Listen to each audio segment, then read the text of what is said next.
Moving along, our next position here is for Constable Precinct 2. And for this position, we have another person who's unopposed in the GOP primary, but has a Democrat opponent, and that's James Scoggins. If he's making his way up here, thank you so much. And oh yeah, you can set the microphone. Oh, yeah. Unless you want to run for Constable, we can do that too. Yeah. I'll leave that to James, 2 minutes introduction. Okay, my name is James Scoggins.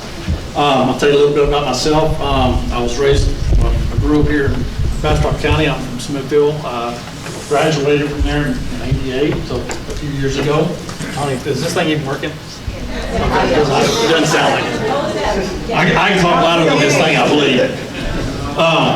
After graduating, I went to the Marine Corps. I spent 4 years in the Marine Corps and came back here and started my career in law enforcement. I always wanted to be a cop, and that's what I started being. Put myself through the Travis County Sheriff's Department's academy and came to work with Bastrop Sheriff's Department. I spent 8 years with the Sheriff's Department here. During that time, I went from starting in the jail all the way through as a patrol sergeant. Myself and Joey Dosnowski back there, we were one of the main starters of the Bastrop County SWAT team. So that was one of my main, big things I had going on with the Sheriff's Department that we created and did everything with. Left here and went to work for Austin, the police department, and I spent 22 years there.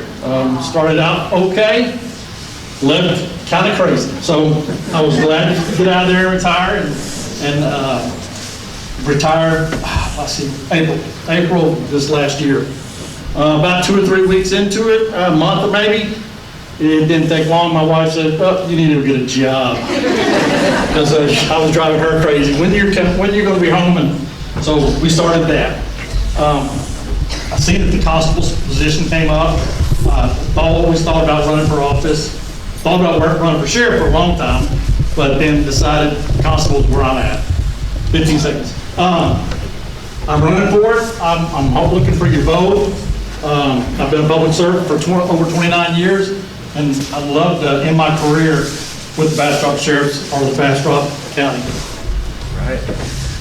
Question here is, what techniques will you use to diffuse a potentially volatile situation when doing your job as a constable? Well, there's a lot of techniques, but a lot of it is just officer presence when it starts out. I've always had not much of an issue of taking care of and handling problems, either verbally, getting it taken care of, persuading them into doing what needs to be done, or if I had to get physical, I would have to get physical. I think as my last resort, especially the older I get, the worse. I would rather not get physical anymore because you don't heal as well as you used to. Earlier, that was one thing, not now.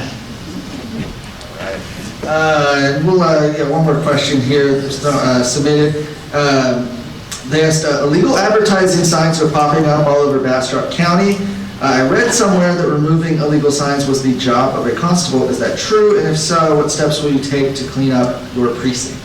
That I don't have the knowledge on that one, to be honest with you. But I will hang on. Joey. He said no, that's not a job of the constable. There's only 2 things constable has to do is serve papers and then protect the court. And that would be all the JPs that were over here earlier for one of those guys. All right, then we'll do one more here. It's the same one we answered. Name one thing about you that we won't find out from reading your website. Ooh. Oh, I don't have a website.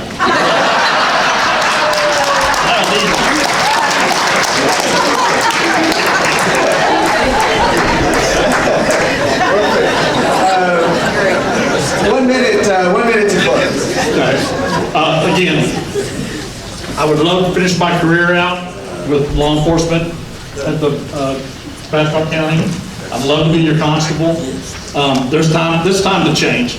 I can say this, when I started work here in 1993 to 2023, the constable's position over there has not changed. They do the same thing all the time, every day. I know in Precinct 1, Precinct 4, They have gotten progressive and become a little bit more active, and they're actually doing some work. They're patrolling. They're doing abatement, or they're doing some trash. When the people are dumping trash or putting stuff on the side of the road, they're going in and they're investigating, and they're finding who's doing it, and they're getting it cleaned up, or they're getting them either ticketed or arrested, one of the two, or three. So that's my goal is to get this more progressive, make it more active, and get more service for what you're paying for. Thank you so much. Round of applause. Just a note here that constables Wayne Wood, Tim Sparkman, and Joey Zanowski? Zanowski, okay. Are on the ballot, but they're unopposed to the primary and general elections, so just want to make that note. As we start our next set of candidates.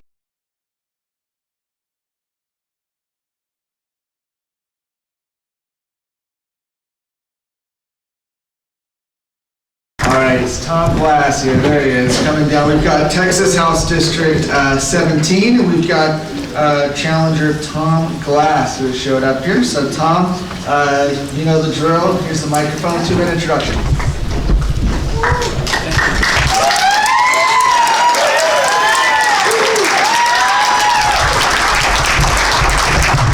Howdy, I'm Tom Glass, and I'm running for Texas House District 17, which includes 5 counties. I'm your grassroots constitutional conservative candidate in the two-way race that we've got going.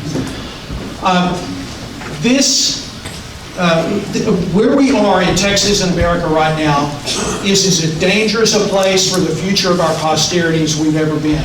Everything Texans hold dear is under assault from a stolen, corrupt, a weaponized federal government and globalists who are trying to take it from us. What do you do when your federal government is occupied that way? Well, the next line of defense is the Texas government. Pit the power of Texas against the federal government. And of course, there's many pieces to the Texas government.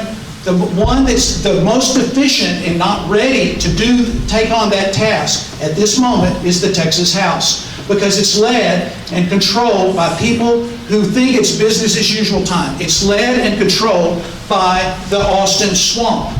And what I say is, if we're going to defeat this DC swamp that's targeting Texans, we have got to clean up the Austin swamp.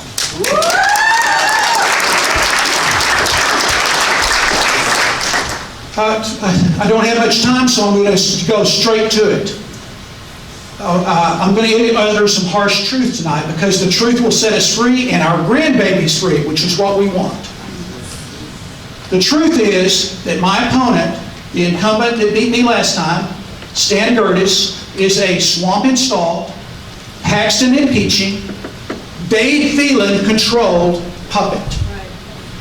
And if you want a representative from this district to Austin, instead of a representative of the Austin swamp to us, you're going to have to vote for Tom Glass. That's it. We got a couple of questions in here that were submitted. One person says, I agree and support most of the priorities of your opponent in HD17, which includes right to life, secure the southern border, cut property taxes, etc.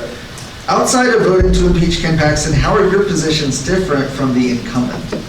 Yeah, on positions, there's probably not a lot of difference. I mean, he did vote for a budget that funded child mutilation and sterilization with the transgender stuff. He did vote for a bill that reduced our Second Amendment rights. He did vote for corporate welfare, and he voted for and said in the forum 2 years ago that he supports Democratic chairs. So those are some of the differences between me and him. But the big thing for me is the funding and who you're beholden to. 83% of his funds in this last 6 months came from the Austin swamp.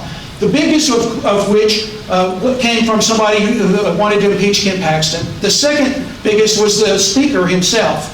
He's controlled by the Speaker. And of course, the Speaker killed 2 border security bills that we need in this confrontation right now. So those are some differences, yes.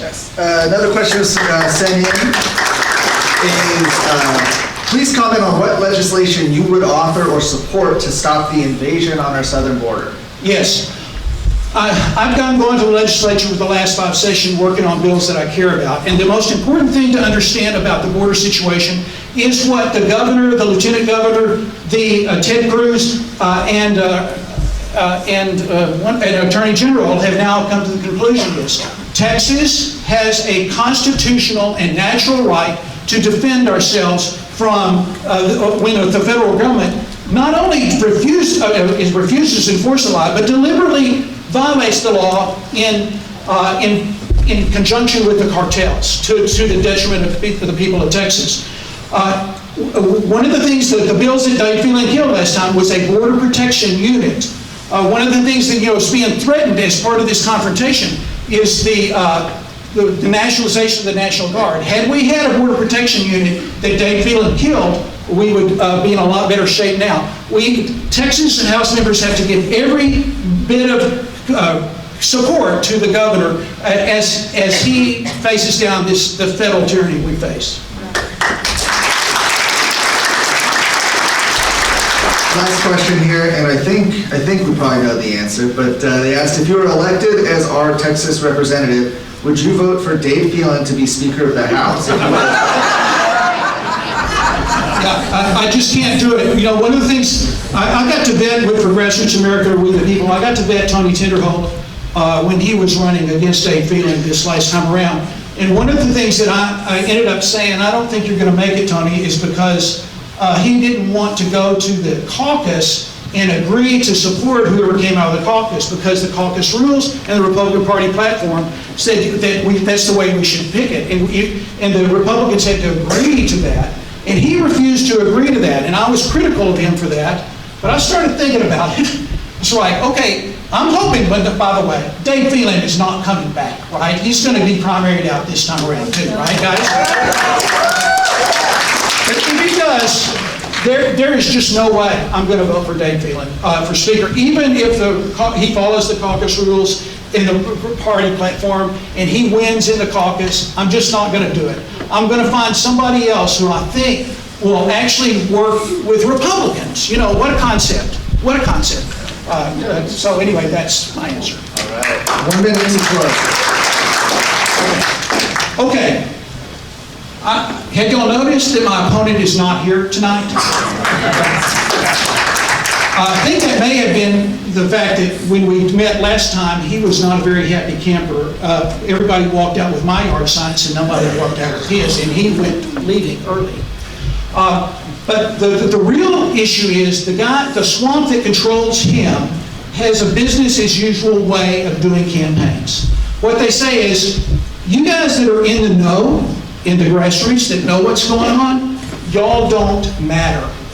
What matters is glossy mailers that go to the low information voters in the precinct who vote and are conservative, but they don't do their homework. What matters is a whole bunch of glossy advertisements that tells you he did wonderful things this last time. If we're going to defeat the big bucks and the business as usual in this not business as usual time, it's up to you guys to spread the word of mouth. Word of mouth beats big swamp bucks. Thank you.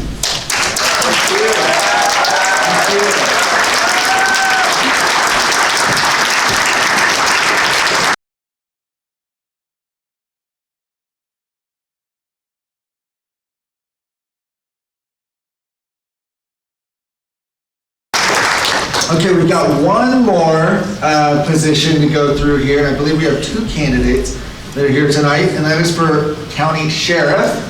And so we've got Maurice Cook and Jeff Godolewski. I don't know if I'm pronouncing that right. I'll find out here soon. But if y'all can come up to the stage here, and then we'll have 2 minutes to do introductions. Hey, ladies and gentlemen, my name is Jeff Godolewski, and I'm racing to be your next sheriff. If there was ever a time where you really needed to pay attention to your sheriff race, it is right now. You look towards that border, and it is just out of control. What happens down on that border is ultimately going to affect us up here in Bastrop County. I've made trips down to that border and visited those border officers down there, and really got an eye-opening experience down there. You know, the thing about it is, you know, I've been a peace officer in Texas for over 23 years. And in those 23 years, I've worked closely with the narcotics units. I've worked highway criminal interdiction. I've worked the homicides that happen in this county, right? That's why it's so important to pick your sheriff wisely. You know, people ask me, what is your position? What exactly are you wanting to change? You know, it's written back there on the board. Transparency, accountability, and technology. I can go to each one of you in this room right now and say, what happened in our county last night? What happened in our county last week or last month? And none of you are going to be able to tell me. That's unacceptable. That is not Sheriff Cook's sheriff's office. That is your sheriff's office. You pay taxes, and you have the right to know what goes on in this county, what goes on in that sheriff's office. When I talk about accountability, right? We're going to make mistakes. We're going to do things right. We're going to make mistakes. You're going to know about both of them. You're going to know when we do things right, and I'm going to put it out there when we make mistakes. And I'm going to put it out there that this is how we're going to fix them. Right? Technology. We can't look past the fact that artificial intelligence is here, and it's here to stay. You know, we're going to have to explore the artificial intelligence aspect of law enforcement in order to combat the crimes that the bad guys are using. They're using technology. We also have to use technology to catch them. Jeff Gogolewski, vote for me. Thank you.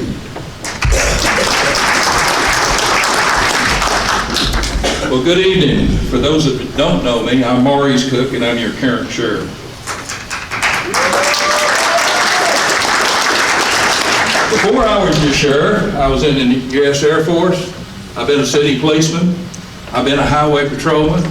I've been a Texas Ranger. And in fact, I was the head of the Texas Rangers. When I retired from the Rangers, I accepted a position at a community college. And there, I was the head of the department. I taught criminal justice courses. I taught criminal law, legal aspects, and the various courses that go along with criminal justice. I then, while I was teaching, decided to go to law school. And while working full-time, I went to law school. I graduated in 2.5 years. I passed the bar, and that brings me to Bastrop County. As your sheriff, I intend to make Bastrop County a safer place to live, work, and raise your family. I also will stay in this county to do that. I'm not going to the border to do that. I will work here. I will work on our problems in Bastrop County. And you say, well, how do I do that? I do that through leadership. You know, leadership doesn't come easy. You got to have experience, you got to have education, and you got to have training. For the past 7 years, I've been your sheriff. You know whether I've done a good job or a bad job. I've been engaged with the community, and I didn't start doing that when I was running for office. I've been engaged the last 7 years. Whenever functions opened in the county and places to go, people to see, I was engaged. That's what leadership is all about. You can judge me, and you judge me on my performance. I'm proud of my performance. I'm proud of the men and women at the sheriff's office, and I will be proud to represent them for another 4 years and represent you. Hold on to the microphone area. We'll start with you for this first question, which is, we've had a long battle with illegal drugs in this county, and it seems that it is getting worse. What steps will you take to decrease the alarming rate of illegal drugs? Well, first of all, I already do that. When I came on board, we didn't have an effective drug enforcement group. We now have 5 people at the sheriff's office that's devoted to drug enforcement. When I came here, there was very few search warrants run. I can tell you that we run over 100 search warrants. I researched it the other day, it was 111 search warrants in this county, and that's hardcore search warrants. That's for drugs and stolen property. And I can tell you that drugs are linked to stolen property. There's very few times we run a search warrant that we don't find illegal guns. We find felons in possession of guns.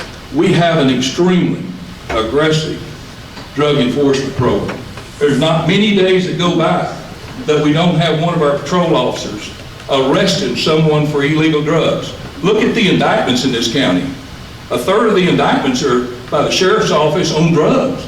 We have half the indictments for all the felonies in the county, but drugs especially. I'm proud of our drug program. All right, here we go. So I was actually an undercover narcotics agent for this sheriff. And let me tell you, it's prioritization. That's what it is. So many times in this county, we have been pulled off of drug cases to chase barflies punching the gaming machines in these bars. East 40, Bag 9, whatever the case may be, right? Is it illegal in the state of Texas? Yeah, kind of, right? It is, right? But here's the thing, how about we handle the things that are killing our kids, right? And stop worrying about a barfly on a bar stool that wants to spend her paycheck on a Friday night. Next question here, hang on to the microphone there. In what areas specifically do you see the need for restructuring or expansion? And sort of alongside that is how you pay for these changes? Well, restructuring is going to be easy because restructuring is already paid for. It's already there at the sheriff's office. There's one thing about having experience, right? There's another thing about having dated experience, things that we aren't doing in law enforcement today. Things that, it was fine and dandy back in 1996 when I was a Texas Ranger, but it's not what we do in law enforcement today. It's not working. It's been proved that it's not working. We need to move on to what is going to work, right? So the money's already there. The structuring is already there. We need to bring new blood into the sheriff's office in order to, really make a change. If you want change in this county, guys, you've got to vote for change. Same question. Well, first of all, as far as voting for change, I hope that you like the way and the things that are going on in your county right now. I mean, maybe 1996 was fine. Put all of that aside. Put all my experience aside, my 50 years of law enforcement. And experience, you build on experience. You don't just wake up one day and say, I'm an experienced person, I'm going to manage the budget, I'm going to structure a certain way. You've got to have a foundation in order to do that. And so how do you get that? You get it through your education. As with my law degree, I can tell you there's not a day goes by that I don't assist the deputies with some kind of program that they're doing or some kind of enforcement action. They came to me today and I reviewed a search warrant. So there's always something there. It's not a matter that I'm dated. I can assure you that I am a progressive sheriff.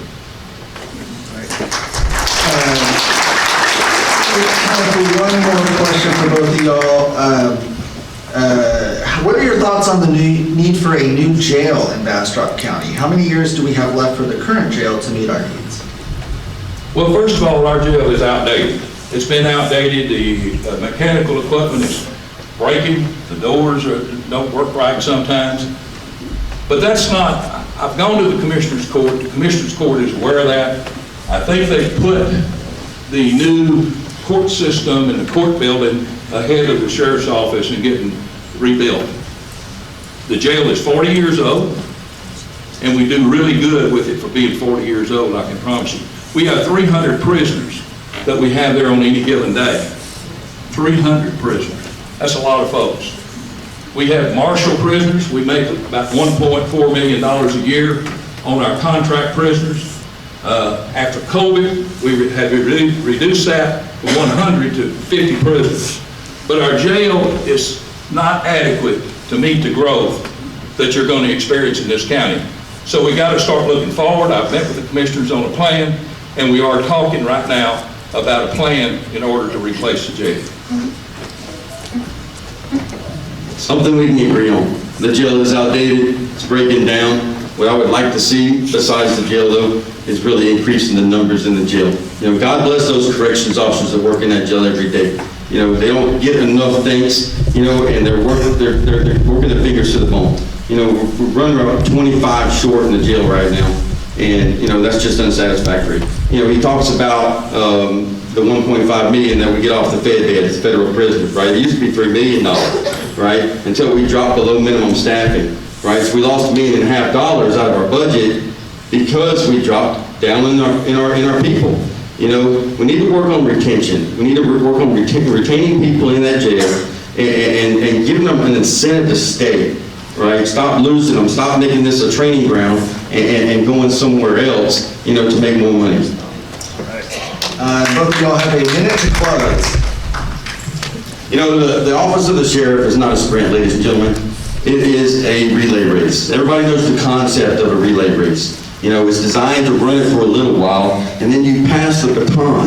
You pass the baton to somebody that's got more energy, more stamina than you got, right? And the reason why we do that is because if you hold on to that baton for too long, you start to get tired. You start to get exhausted. You start making mistakes. And when that happens, ladies and gentlemen, the whole team suffers. Sheriff Cook, I appreciate your service to this state. You've done the state well. You know, you've been a cop since 1967. That's a long time, you know. But, you know, that's 2 years before man walked on the moon. It's time to change. Well, first of all, if we were going to change, I don't think it would be this person here. Look at his record. Look at his background. Look at his experience. You know, you got to have experience. You got to have background. You got to have somewhere you can look back, but you got to look forward. Let's move Bastrop County forward. I'm willing to move Bastrop County forward. I report to work every day of the week, except Saturdays and Sundays and some holidays. But then on Saturdays and Sundays, I do also. When we had a police shooting at 11 o'clock at night, I made the scene. I stayed out there. I can assure you that I am full of energy. I feel good. God has blessed me in so many ways that I can't even tell you the ways that God has blessed me. So I feel like I'm up for the job. If I was not up for the job, I wouldn't be up here. My integrity is such that it wouldn't allow me to come up here and try to represent y'all as a sheriff. But I can assure you, I'm a working sheriff, and I'm there every day. Thank you.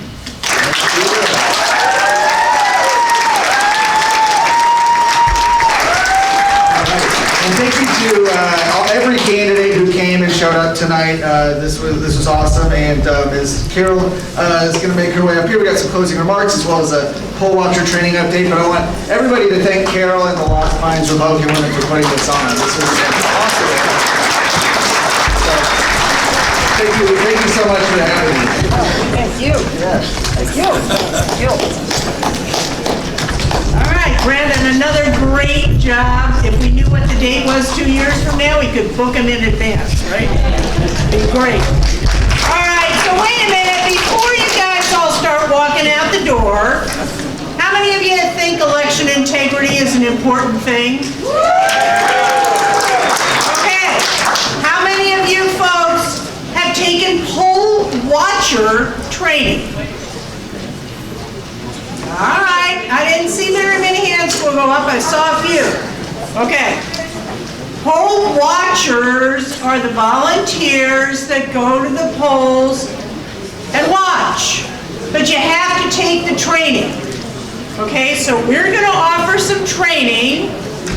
And it's going to be Monday, February 5th in the evening. I think it's 6 o'clock. Watch our website, but February 5th, that's a Monday. It will be at the Lost Pines Republican Women Clubhouse. That's opposite St. David's Emergency Room on the feeder road after the Super 8. Watch our website, get on our email list. I'm sure the Bastrop County Republican Party will put out information about it. And we need poll watchers. Candidates, where are you? Candidates. Candidates, you all get to appoint poll watchers. Do you know that you can appoint multiple poll watchers for every polling place? I mean, think of that. How many candidates did we see tonight? 17, 18?